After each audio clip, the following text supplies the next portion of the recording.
বহু বছরের বিরতির পর সৌদি ও ইরানের উচ্চ পর্যায়ের বৈঠক অনুষ্ঠিত হয়েছে।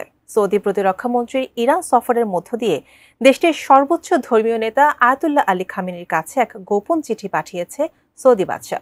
মার্কিন যুক্তরাষ্ট্র ও ইরানের মধ্যে পরমাণু আলোচনার মধ্যে এই সফর কি বার্তা দেয়, আরও জানাচ্ছেন ইমতিয়াজ আলম।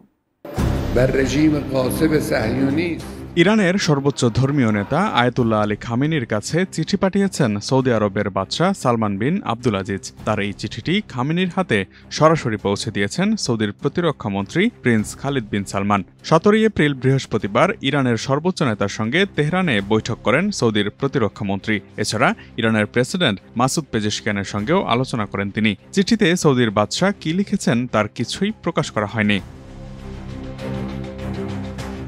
সিএনএনের প্রতিবেদন বলছে, সৌদি ইরান বৈঠকটি এমন এক সময়ে অনুষ্ঠিত হচ্ছে যখন তেহরান যুক্তরাষ্ট্রের সঙ্গে একটি নতুন পারমাণবিক চুক্তিতে পৌঁছানোর জন্য আলোচনা করছে। এর মধ্যে যুক্তরাষ্ট্র এবং ইসরায়েল হুমকি দিয়েছে যে আলোচনা ব্যর্থ হলে তারা ইরানের পারমাণবিক স্থাপনাগুলোতে আঘাত হানতে পারে। অবশ্য ইরান সতর্ক করে বলেছে যে তার ভূখণ্ডে কোনো হামলা একটি বৃহত্তর আঞ্চলিক যুদ্ধের সূত্রপাত করতে পারে।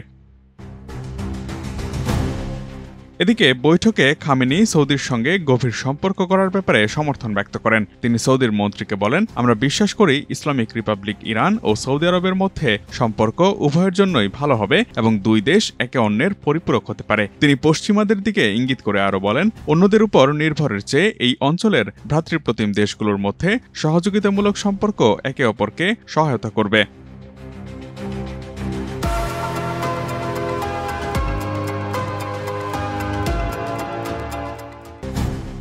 সৌদি আরবের রাষ্ট্রায়ত্ত বার্তা সংস্থা এসপিএ জানিয়েছে, বৈঠকে দুই দেশের সম্পর্ক পর্যালোচনা এবং অভিন্ন স্বার্থ সংশ্লিষ্ট বিষয়গুলো নিয়ে আলোচনা হয়েছে।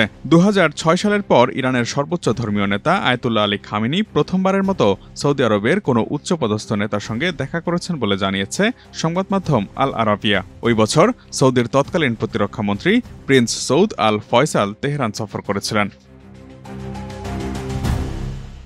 ইরানে সফররত সৌদির প্রতিরক্ষা মন্ত্রী, ইরানের প্রেসিডেন্ট মাসুদ পেজেশকিয়ান, জাতীয় নিরাপত্তা কাউন্সিলের সুপ্রিম সেক্রেটারি আলী আকবর আহমদিয়ান ও সশস্ত্র বাহিনীর প্রধান মোহাম্মদ বাঘেরির সঙ্গেও বৈঠক করেছেন। বৈঠকে ইরানের প্রেসিডেন্ট সৌদির প্রতিরক্ষা মন্ত্রীকে বলেন, ইরান ও সৌদি আরব যৌথ সক্ষমতার মাধ্যমে এবং বিদেশি কোনো হস্তক্ষেপ ছাড়াই এই অঞ্চলের সমস্যার সমাধান করতে পারে। প্রসঙ্গত 2023 সালের মার্চ মাসে সৌদি ও ইরান ঘোষণা দেয় চীনের মধ্যস্থতায় তারা আবারও কূটনৈতিক সম্পর্ক স্থাপন করেছে। 2016 সালে ইরানের তেহরানে সৌদির দূতাবাস এবং মাসাদের কনসুলেটে হামলা চালায় কিছু ইরানি নাগরিক। এরপর দেশটির সঙ্গে কূটনৈতিক সম্পর্ক ছিন্ন করে সৌদি আরব। Imtiaz Alam, desk report, ATN news.